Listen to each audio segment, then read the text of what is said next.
yang ngomong tentang metafisika. Jadi katanya Rumi, segala sesuatu yang tampak di depan kita bukanlah hakikat yang sesungguhnya. Ini hampir semua sufi bilang begini. Yang lahir itu tidak sejati. Yang kelihatan itu tidak asasi. Rumi ngasih contoh. Yang tampak dari bumi adalah debunya. Namun di balik debu itu adalah sifat-sifat Tuhan yang mengejawantah. Dimensi dalamnya adalah emas permata, sementara dimensi luarnya adalah sebongkah batu. Jadi ini penekanan sangat serius dari para sufi. Kita jangan ketipu oleh lahiriah. Karena yang lebih punya nilai itu adalah yang dibalik lahir. Ya kalau manusia berarti ruhaniyahnya lebih penting. Kalau itu sesuatu berarti esensinya, bukan eksistensinya. Yang ruhaniyah bisa menipu. Bumi itu kelihatannya cuma debu, tapi kalau kamu masuk ke dalam, banyak hal berharga di situ. Ada emas, ada minyak. Banyak juga hal tidak berharga. Lebih kotor dari rebu, mungkin kotoran, tapi dia tidak kelihatan, ada di balik yang fisik. Maka jangan ketipu yang fisik. Sehingga katanya Rumi, jangan terikat oleh bentuk, keluarlah dan gapailah makna. Kacamata ini ya kacamata lahirnya. Cuma kan lahirnya tidak penting. Yang lebih penting apa? Maknanya. Alat untuk baca. Kalau cuma lahirnya ya cuma kaca sama plastik sama itu. Dia jadi bermakna karena apa? Ada sesuatu yang dikandung di balik yang fisik apa? Dia bisa dipakai untuk baca. Itulah makna. Atau mungkin pas kamu gatel terus dipakai untuk garuk-garuk. Ini kan makna namanya. Kelihatannya tidak penting, tapi dia maknanya apa itu lebih penting. Teh ini misalnya. Ini kan minum. Biar kamu hausnya hilang. Menghilangkan haus itu makna dibalik barang yang warnanya coklat ini. Itu lebih penting. Jadi haus yang hilang itu lebih penting daripada teh yang warnanya coklat ini. Jadi bukan tehnya, kualitas apapun teh misalnya, kok tidak bisa menghilangkan haus ya, kamu tidak nganggap penting, mungkin tidak kamu minum. Bismillah ya, dicoba ya menghilangkan haus benar apa. Oke. Tidak usah dijawab. Kamu nunggu aku ngomong menghilangkan haus apa enggak ya? Ya mesti wae, masuk kamu umur berapa baru paham kalau teh menghilangkan haus. Oke ya, yang terakhir itu bagus. Hati-hati, jangan tertipu. Banyak hal yang kau anggap sebagai penyebab sebenarnya adalah hijab. Ini penting. Banyak hal lahir, yang lahir ya, karena ini ngomong yang lahir sama yang batin.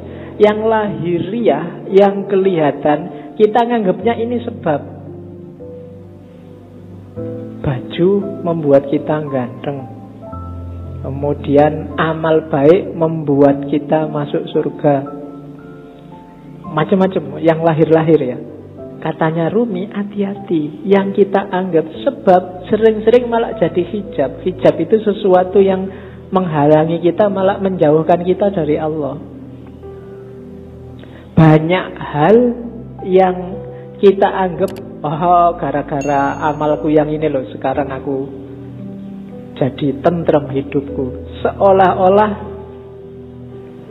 kamu yang bikin hidupmu tentrem dengan kamu beramal.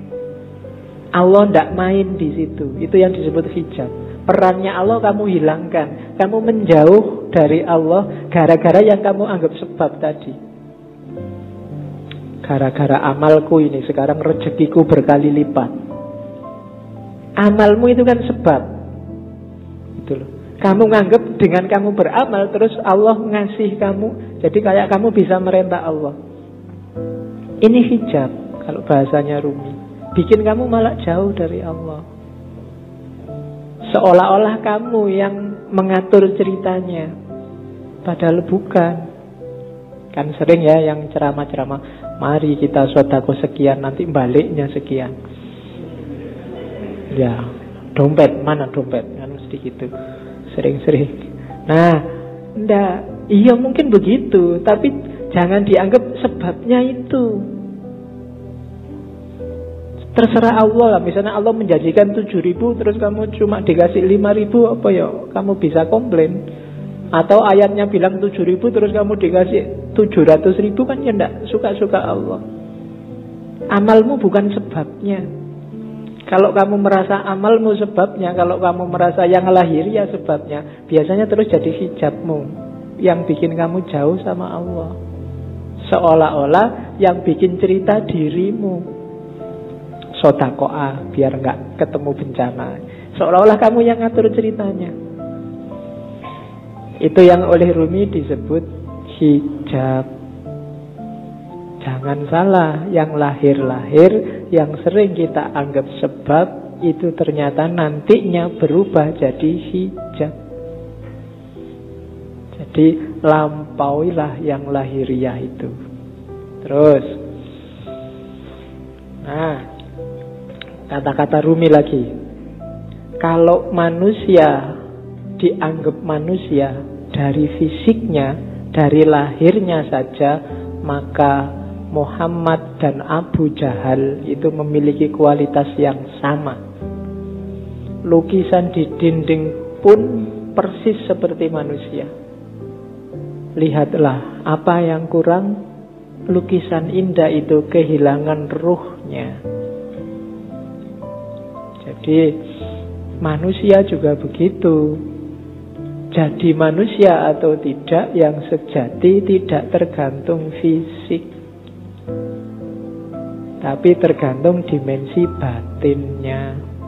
Kalau hanya fisik, maka Muhammad dan Abu Jahal itu ya sama-sama Arabnya, sama-sama punya jenggotnya, sama-sama pakai jubahnya, sama-sama pakai bahasa Arab, sama-sama takbir.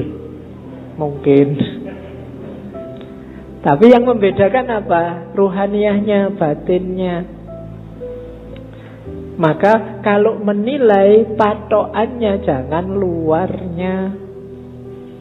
Kalau kamu menilai orang baik, wah ini pakai jenggot, pakai baju jubah, baduknya hitam, radikal mesti. Nah, itu namanya kamu hanya dari lahirnya. Oh, pakai kopiah, pakai sarung santri mesti bid'ah mesti kelakuannya. Nah, itu cuma dari lahirnya. Apa yo ngerti? Cuma dari lahir kan begitu. Kalau hanya kamu lihat lahirnya, mungkin yo bintang-bintang film itu yo harusnya sangat berkualitas, superhero atau main jadi wali kan ada yang jadi kiai itu. Kalau cuma lahirnya loh ya. Oke, jadi ndak lampaui yang lahir, jangan ketipu oleh yang lahiriah. Banyak orang tertipu di situ.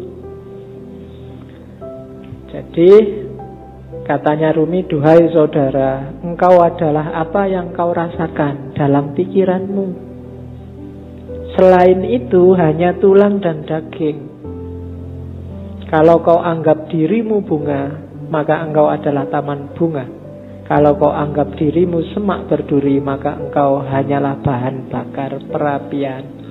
Itu maksudnya Rumi, ayo kita garap wilayah batin kita. Kamu nganggap dirimu hari ini apa? Sebagai manusia. Jangan berhenti di kulit dan daging. Jangan sibuk mikir, aku sudah ganteng apa belum ya? Hari ini kayak gimana kelakuanku yang fisik-fisik, enggak. Coba dilihat batinnya dulu, dibereskan. Kalau yang dalam sudah beres, keluarnya pasti bagus. Itu maunya Rumi. Kalau dalamnya masih belum beres, ya susah. Jadi lampaui dulu yang lahir. Oke. Bahkan banyak amalan-amalan ibadah lahir di banyak hadis jadi tidak bernilai ketika batinnya tidak ikut. Kan banyak itu kan. Kam min so'imin, berapa banyak orang puasa hanya dapat lapar dan haus. Berapa banyak orang sholat hanya dapat capek fisiknya saja, dan seterusnya. Itu berarti apa? Kualitas lahirnya beres, tapi kualitas batinnya belum. Puasa tapi tidak ada menahan dirinya, kan itu yang di hadis itu maksudnya. Ya bener, nggak makan, nggak minum dari pagi sampai maghrib, tapi aspek menahan dirinya nggak ada. Misalnya sejak pagi sampai maghrib nonton TV terus, jalan-jalan di mall matanya masih ke kiri ke kanan, itu kan tidak ada aspek menahan dirinya, maka dapatnya cuma lapar dan haus. Sholat juga begitu. Sholatnya di sini tapi pikirannya di komputer, pikirannya di HP, ada suara tweet-tweet, ada SMS ini mesti ada. Jadi fisikmu ada di sini tapi pikiranmu di sana.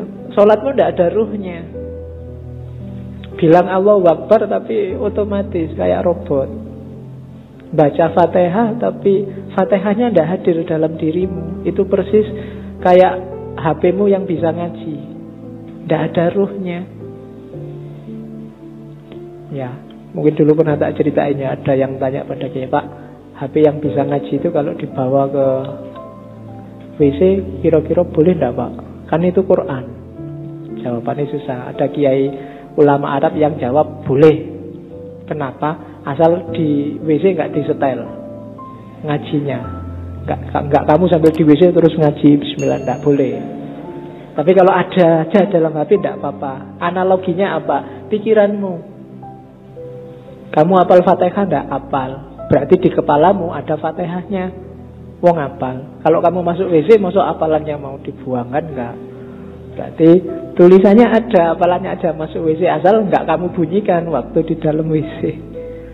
Nah, itu HP-nya saja itu kan tidak ada ruhnya. Jadi kalau kamu ngaji, kalau kamu sholat, ketika jiwamu nggak hadir, batinmu nggak hadir, ya cuma dapat wadahnya saja, tidak ada isinya.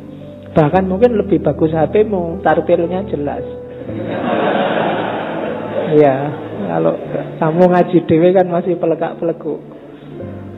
Nah, jadi rumus pertama katanya Rumi, yuk dilampaui yang lahiriah. Jangan berhenti hanya sudah bisa melakukan amal-amal lahir, dibereskan dulu yang batin. Oke, rumus selanjutnya. Ini sebelum cinta ya, belum, biar nanti paham apa maunya Rumi. Ini sama kayak banyak sufi yang lain. Katanya Rumi, manusia ini jagat kecil. Bahasa filsafatnya mikrokosmos, alam sohir. Alam semesta ini alam kabir. Dalam diri mikrokosmos ada makrokosmos, dalam dirimu terkandung semua unsur-unsur alam semesta. Makanya Al-Quran menyuruh, lihatlah sekelilingmu dan lihatlah dirimu sendiri. Karena dalam diri kita, apa yang ada di alam, dalam diri kita ada, dalam bentuk mini. Unsur-unsur alam apa saja itu sebenarnya ada. Mineral kah, air, api, udara, tanah, ada semua dalam diri kita. Jadi kita ini mikrokosmos. Maka pertama-tama pahamilah dirimu, kenali dirimu, lihatlah ke dalam. Nah, kalau sudah paham diri kita, kita akan paham alam semesta. Karena dalam diri kita ada seluruh alam semesta. Kalau kita sudah paham alam semesta, kita akan paham Allah. Karena alam semesta ini manifestasi dari sifat-sifat Allah semuanya, A sampai Z. Makanya ada hadis yang bilang man arafa nafsahu faqad arafa rabbahu. Barang siapa kenal dirinya, dia akan kenal Tuhannya. Rumusnya apa? Dalam diri kita ada alam semesta, makrokosmos. Makanya kita disebut mikrokosmos. Begitu kita paham makrokosmos dan mikrokosmos, kita akan paham tentang Tuhan. Kenapa? Karena alam semesta ini isinya adalah manifestasi dari semua sifat-sifat Tuhan. Tuhan yang penyayang, Tuhan yang pemaaf, Tuhan yang teliti, Tuhan yang maha adil, dan seterusnya. Itu kan ada di alam semesta ini. Keadilannya, sayangnya, dan seterusnya itu kan bisa kita lihat di jagat besar, termasuk jagat kecil diri kita sendiri. Betapa telitinya Allah. Misalnya matahari itu kalau lebih dekat 10 cm aja dari bumi tidak akan kuat, dia akan terbakar dan kalian tidak bisa hidup. Atau dia lebih jauh 10 cm saja, bumi juga tidak akan ada kehidupan, pasti akan beku. Kok matahari bisa pas begitu? Itu ketelitian Allah. Tidak mungkin nggak sengaja. Itu iseng aja, Pak, nggak sengaja. Tidak, itu Allah yang teliti. Tubuhmu kan juga teliti. Sikunya pas gini, coba sikunya di sini mungkin kamu ya susah, ya kan? Kenapa yang tumbuh terus rambut ini kok nggak tumbuh terus? Kalau jenggot bisa panjang tapi ini nggak bisa panjang, dan seterusnya. Itu kan ketelitian Allah. Dalam alam zohir dan alam kabir, kamu bisa membaca semua tanda itu dan menemukan Allah dan memahami Allah. Maka man arafa nafsahu faqad arafa rabbahu. Jadi manusia sebagai mikrokosmos dan makrokosmos. Maka hakikatnya kita dan alam itu levelnya sama. Jangan mengeksploitasi alam, jangan merusak. Itu apa? Karena ini bagian dari kita. Termasuk dengan sesama. Kita dan masyarakat yang lain itu satu. Kita dan alam semesta itu satu. Hanya kita dalam bentuk mini. Oke, saya lanjutkan. Karena malam ini materinya agak banyak. Ini kalimat yang saya suka dari Rumi. Jangan engkau seperti iblis, hanya melihat air dan lumpur ketika memandang Adam. Lihatlah di balik lumpur beratus-ratus ribu taman yang indah. Kalimat ini menurut saya penting karena orang Indonesia hari ini cara berpikirnya landasannya adalah suudzon. Nganggap orang lain jelek, khususnya yang berbeda dengan dirinya. Kalau sudah benci, tidak ada baiknya sedikit pun. Itu disindir oleh Rumi. Orang kayak gini, kayak iblis, yang melihat Adam hanya dari sisi air dan lumpurnya. Tidak melihat bahwa siapapun itu kalau manusia di balik yang fisik yang kelihatan, mungkin yang kurang ajar, yang jahat, yang ada entitas ketuhanan. Ketika di Al-Quran Allah bilang wa nafakha fihi min ruhi, dan kutiupkan dalam diri manusia itu sebagian dari ruhku. Itu kan ya untuk semua manusia, tidak cuma untuk orang baik saja. Ya orang jahat ya ada ruhnya juga, yang bagian dari Allah. Hanya saja di orang-orang yang jahat, yang jelek ini, ruhnya Allah ini terhijab banyak sekali dia, sehingga tidak kelihatan, sehingga gelap. Tapi dia tetap manusia, harus ditolong. Tidak kayak iblis, dilihat jeleknya saja pokoknya. Nah, yang melihat jeleknya saja itu hanya melihat air dan lumpurnya Adam. Padahal Adam itu punya ribuan, ratusan ribu taman yang indah. Manusia itu indah. Kehidupan manusia juga indah. Ya kita sendiri yang sok-sok merusak. Dengan nafsunya tentunya ya. Hari ini kita sering jadi iblis. Kita ya jangan nunjuk orang lain. Biasanya nek wis benci kan terus gak ono api belas. sejahat apapun orang, pasti ada sisi-sisi tertentu dalam hidupnya yang masih baik. Perampok, pembunuh itu kalau pas dia makan, ya ketika dia makan ini baik, wong dia memelihara jasad titipan Allah dalam dirinya. Waktu dia pulang, misalnya punya anak kecil terus ndulang anaknya, itu ya baik. Mungkin terus dia mandi, menjaga kebersihan, itu kan juga baik. Mungkin di antara hasil curiannya eman-eman ini, sodako sebentar tetanggaku ada yang tidak, iki yo apik meskipun barang colongan itu tadi. Malingnya jelek, iya, ngerampoknya jelek, tapi banyak sisi yang baik dalam kehidupannya. Tapi kalau begitu kita benci, yang baik-baik ini nggak kita lihat.